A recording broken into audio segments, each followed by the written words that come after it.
This is the FX30, which is essentially an FX3 with an APS-C size sensor. But what makes it interesting is that it's less than half the price of the full-frame FX3 without sacrificing too much when it comes to quality and features. Let's get undone. Gerald Undone. He's crazy. What's happening, everybody? I'm Gerald Undone, and I'm chopping broccoli. All right, for disclosure, Sony lent me this camera for review, as well as some of the new APS-C lenses. I don't get to keep any of it, no money changed hands, and Sony does not get any input on this video's production or get to preview it before it's posted. This video does have an actual sponsor though, and that's Storyblocks. And for the bulk of this video, I'm going to assume that you have some basic knowledge of the FX3. And if you don't, I highly encourage you to watch my review of that, and perhaps some other videos on the latest 2.0 firmware for the FX3, because this new camera is featuring all of the same updates that the FX3 got, which means you've got Cine EI mode, separated log shooting, the new main at-a-glance menu pages for quick setting adjustments, and the new display layout with smaller, more pertinent details framed nicely around the 16:9 image. For those of you that are unfamiliar with the FX3, these cameras have video-first design with the buttons labeled and mapped for useful video functions on a body that slightly resembles a hybrid camera, but with no viewfinder. It does have a shutter button and can be switched to photo mode, but there's no mechanical shutter, and the photo features definitely come second in design priority. So don't buy this for photography, but know that you can take pictures in a pinch if needed. Just like the FX3, it features 1/4-20 mounting holes on several locations on the body, 2 of which can be used to secure the optional XLR module, which is identical to the one that ships with the FX3. And it also has a fan to combat overheating. This body is seriously indistinguishable from the FX3, same memory card slots, ports, button layout, and battery. And speaking of overheating and battery, I did some rundown tests in 4K24, 4K60, and 4K120. For 4K24, I recorded for 2 hours and 4 minutes. In 4K60, it was 1 hour and 33 minutes, and in 4K120, it was 1 hour and 24 minutes. And in all 3 cases, it was the battery that died. The camera never overheated or even showed a warning. And this is with the heat threshold set to high and the fan set to auto. And the fan stayed very quiet even after an hour of 4K120 recording. Now, there are some differences in those recording modes. This is a 26 megapixel APS-C sensor, which means you're getting that default 1.5 times crop when comparing your field of view to a full-frame camera. But in the case of the 24, 30, and 60 frames per second modes, that 1.5 times crop is oversampled from the 6K sensor. But in the 120p mode, it crops in even further by another 1.5 times to give you a 1.1 pixel readout. I found it was actually closer to 1.55 times. Basically, the only way this camera can keep up with 120 FPS is to crop in even further, which is going to make your shot seem drastically tighter if switching from an FX3, for example, at 120p to the FX30 with the same lens. However, you still are getting a proper 4K image on that 120p, and it still looks great. And I like that the image is oversampled and has consistent framing between 24 and 60 frames per second, which was my biggest complaint about the A7 IV. Actually, my biggest complaint about the A7 IV was the rolling shutter, and thankfully this camera has much better performance in that regard. It's not quite as fast as the FX3 or the stacked APS-C sensor of the Fuji X-H2S, but it sits somewhere in between those and the A7 IV. This is also a huge improvement from the previous APS-C cameras from Sony that all had serious jello problems. While I would have liked to see this match the X-H2S, this result is still acceptable considering how much cheaper it is than the cameras that outperform it. It does inherit some positives from the A7 IV though, like the excellent USB streaming protocol and the focus breathing compensation, which, by the way, I'm still waiting, Sony, for it to be added to the A1, A7S III, and FX3. Now, beyond those new pages at the top of the menu, the rest of the menu is similar to the other recent Sony cameras, with just a couple items shifted around or named differently. That USB streaming, for example, is now down in network instead of in shooting, but it still features the 1080p 30 or 60 options that we saw in the A7 IV, and the simultaneous recording function, which might just make this camera the best choice for a top quality webcam without spending the extra money on the A7 IV, but keeping its convenience. I've been using the A7 IV as my webcam and love it, but I don't see any reason to not just get this instead and save the money. And you can run it nearly indefinitely on USB-C with power delivery. Okay, so this is just a little test of the webcam functionality. Here I am in my home office, which actually, as you can see, has been converted into a bit of a nursery. We just had a new baby boy 3 weeks ago, and so if you're not happy with the quality of this review, you can blame him. For anybody who's a new parent and still making YouTube videos, kudos to you, because it is quite challenging. I found it very difficult to make this review as usual. Anyway, so right here, I've got the camera set up, and all you need is this USB cord that connects to a USB-C, and then it does the rest. There's a prompt that shows up on the screen. You choose yes to USB streaming, and then that's pretty much it. And it looks great, and it's got the eye tracking autofocus, so it, you know, keeps me in focus. The only thing I would say is that this lens, I think, it's the 10-20 f4, and I've got it at 18 or 19 mil, is I wish that it was faster. When I was using the A7 IV in this position, even though the quality was the same, because I was able to use longer lenses, I could get a shallower depth of field, which I think would be better to blur out some of this background for the Zoom calls and, you know, marketing calls that I do. It'd be nice to sort of blur that out. So if I were to do it with this camera, I'd probably put like a 1.4 or 1.8 lens on there to achieve that result. But other than that, I think that the image looks great, and I'm pretty happy with it. Autofocus performance felt identical to the A7 IV to me. It has the same subject detection options for human, bird, and animal, and the tracking is very sticky and reliable. This is an improvement over the FX3 and brings it on par with the A1 and A7 IV from my experience. It's able to pick up an eye or face when it's very small in the frame, and it can keep tracking even when pushed to 6 stops over or underexposed. The stabilization options are the same as well. We have standard and active. I wouldn't say that I noticed a huge difference in the stabilization compared to the full frame cameras, even though the sensor is smaller. So I'd say whatever opinion you had of recent Sony image stabilization is likely to remain unchanged here.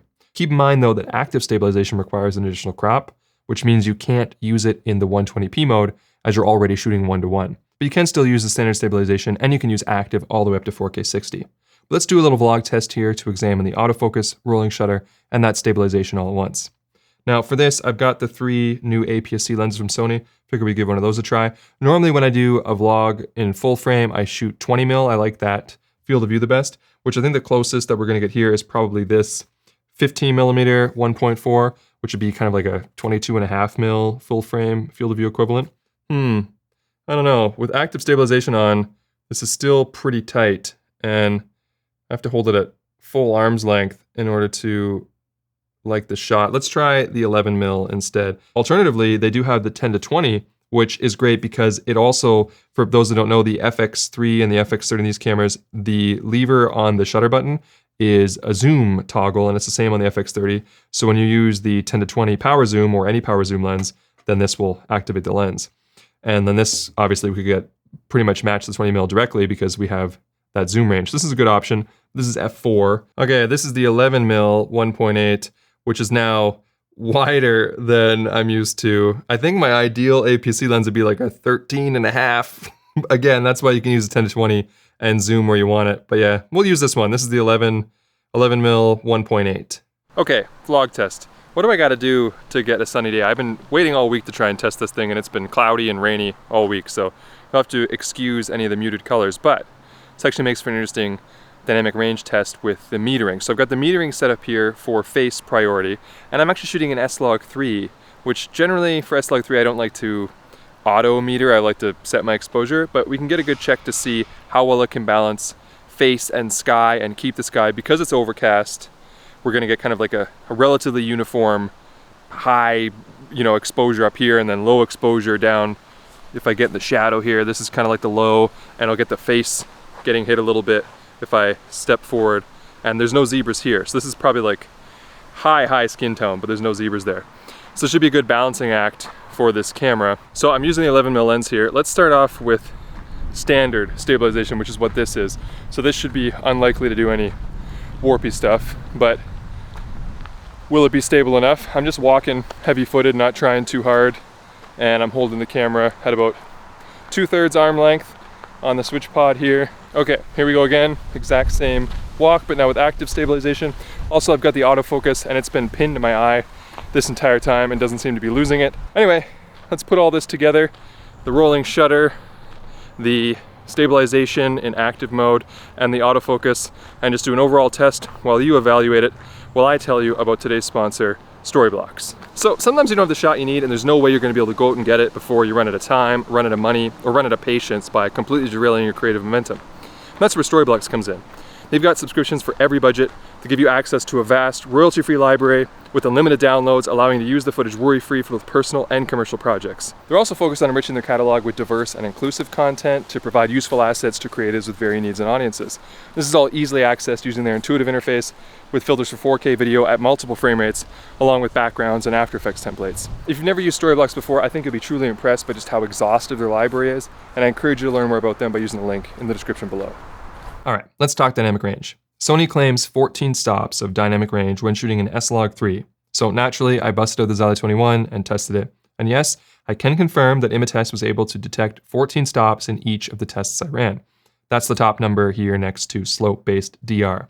This sensor has dual base ISOs at 800 and 2500, and the results at both ISOs are consistent, which is good and expected. But I also like to use Imatest to tell us how many clean stops we get when looking into the noisier shadows. So if we use the 0.5 row score, which gives us a signal noise ratio of 2, we get a result of 11.3. I ran this test multiple times in flexible ISO and Cine EI mode, and all of my results were in that low 11 stop zone, with the average being 11.2. This result is decent. Not excellent, but decent. It puts it below the newer full-frame Sonys and somewhere between the GH6 with dynamic range boost on and the XH2S in 14-bit mode, but again, at a much better price point than any of those cameras. However, just like with the XH2S, the noise is handled nicely on this FX30. It doesn't seem as reduced in camera as some of Sony's full-frame options, giving us a more pure image with more potential in post. So just like with my XH2S review, I ran some noise reduction on it to see how well those 14 potential stops cleaned up. And using just modest settings with the built-in noise reduction tool in DaVinci Resolve, I saw the usable dynamic range jump from 11.3 to 13.1 stops. And while it is slightly more limited than its full-frame counterparts, it wasn't as different as I expected to see when comparing high contrast scenes. That being said, high ISO performance is definitely going to favor the bigger sensors, where I can usually shoot beyond ISO 12800 with no issues, but on the FX30, ISO 12800 was noticeably noisier, and the image gets pretty rough if you push beyond that. However, color shifts are well maintained, moving through the ISO range, and the 10-bit codec options on this camera perform well. You have all the familiar picture profile selections, including S-Cinetone, for very pleasing and accurate straight-to-camera look, but you'll notice that profiles 7, 8, and 9 have been removed from the list and moved to the log shooting menu, just like the 2.0 firmware on the FX3. However, you can still customize any profile preset to use S-Log3 if you prefer to do it that way without turning on log mode in the camera. The camera is using the latest and greatest of Sony colors, which do well to balance accurate color with pleasing skin tones, and there are plenty of LUTs and transforms available for S-Log3 to convert your footage quickly and easily. However, I am noticing that this camera seems to steer a bit closer to the FX3 colors and a bit further from the A7 IV. So if you want to match the photo hybrids, you might need to do a slight hue rotate, but less correction will likely be required to match the other Cine cameras. Interestingly though, this might be Sony's best camera to date when it comes to rendering vivid but accurate greens. It's a minor difference, but when you stare at vector scopes as much as I do, it's something that you notice. I also found the LCD screen to have punchier colors too. The oranges in the menu are more red, and the entire panel has less of that slight yellow tinted gray haze to it, which I actually found made for a clearer image and nicer shooting experience. Again, minor differences though. And speaking of that LCD screen, it still has that quirk that all Sony cameras have, where if you use an external monitor and put your on-screen display info on the external display, the camera LCD turns off. This is annoying, as it would be nice to have both remain enabled. But currently, as with most of the Sony cameras, you can only have both screens on if you're outputting a clean feed to the external display. Actually, the more I look at this screen, I was just doing a comparison with the A7S III screen to check to see what the dynamic range is like when it comes to face metering with the sky behind. And holding the two cameras side by side, although I do agree that the FX30 is clearer and the colors are a bit more red and more vibrant in the menu, the sky is looking a little bit magenta. So it's possible one of the trade-offs of those other results is that now I'm getting a bit more magenta. Now, side by side, I don't know which one is more accurate, but I feel like I'm used to the other Sony screens so much that this one looks a bit too magenta. Maybe it's right, maybe the other ones are wrong, but just something to keep in mind that if you are using this camera alongside another one, that the screens aren't going to match perfectly when it comes to your whites. When it comes to actually recording video, as I mentioned, it uses the same dual card slots as the FX3, A1, A7S III, etc. So 2 SD and 2 CF Express Type A slots. And card speed requirements are the same because the codecs and bit rates are also the same. I did some comparisons between the FX30, A7 IV, and FX3 to see if I could notice much difference in image detail, considering that this new camera is oversampling in most modes to a greater degree than the FX3. And yes, I think it does appear a bit sharper in some cases, but it's nothing too drastic. I'd say the A7 IV looks a few percent better than the FX30, which in turn looks a few percent better than the FX3, but again, we're pixel peeping here. And the FX3's advantages in rolling shutter and dynamic range are much more important than the sharpness it lacks comparatively. But that faster rolling shutter and better dynamic range are also going to cost you significantly more money than the FX30. So again, this feels fair. Lastly, when it comes to audio, like I mentioned earlier, you've got the same XLR option as the FX3, but what's great about the FX30 is that you don't need to buy this bundle if you don't want. You can save yourself $400 by getting just the camera, which is a great choice for people who plan to record externally or just want to mount a shotgun mic in the shoe. And because the top port is Sony's multi-interface shoe, you can use the K3M module or the other digital mics that Sony offers as well. And if you already own an FX3, you can swap your XLR module between the cameras without issue. And the body itself has 3.5mm ports for microphone in and headphone out, so you can manage audio that way too. But here, let's set up a little audio test using the XLR handle.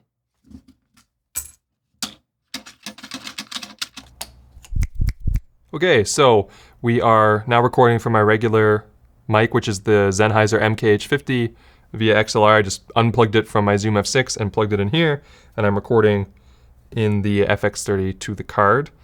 And this is what it sounds like.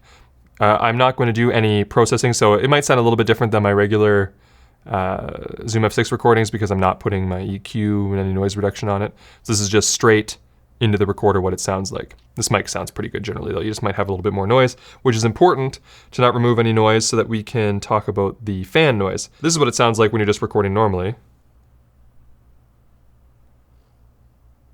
I can hear it if I put it right to my ear, but otherwise, like, I can't even hear it this far away. This is what it sounds like.